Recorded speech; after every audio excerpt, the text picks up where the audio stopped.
Sir தானு sir இருக்காரு, Nelson சாரும் இருக்காரு. நான் என்ன கேட்க போறேன்னு உங்களுக்கு தெரியல சார். நான் கேட்கல சார், அவங்க கேட்கறாங்க சார். ஓகே,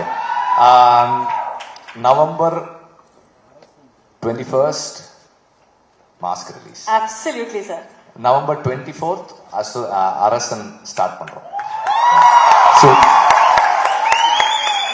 ஓகே சார், இந்த அப்டேட் எங்களுக்கு போதும் சார். அண்ட் இந்த அழகிய தருணத்துல இந்த அழகான விழாக்கு வருகை தந்த உங்கள் அனைவரையும் தேங்க்யூ தேங்க்யூ தேங்க்யூ. ப்ளீஸ். இந்த படத்தினுடைய the soul of the film is what M.R. Radha's art stood for.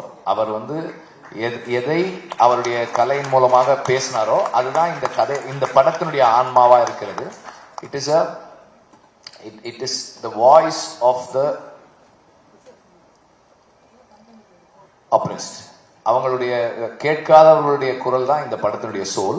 அதுக்கு மேல என்னென்னவோ இருந்தாலும், இப்போ விக்கர்ணன் சொன்ன அந்த கேரக்டர், இந்த ரெண்டு கேரக்டர்ஸ், கவின் பிளே பண்ற கேரக்டர், ஆண்ட்ரியா பிளே பண்ற கேரக்டர், ருஹானி பிளே பண்ற கேரக்டர், ருஹானியோட ஹஸ்பண்ட் பிளே பண்ற கேரக்டர், என்ன இருந்தாலும் அதோட soul is about the voiceless. And அந்த கடைசி பாடல்ல கேட்ட அந்த வரிகள் தான்,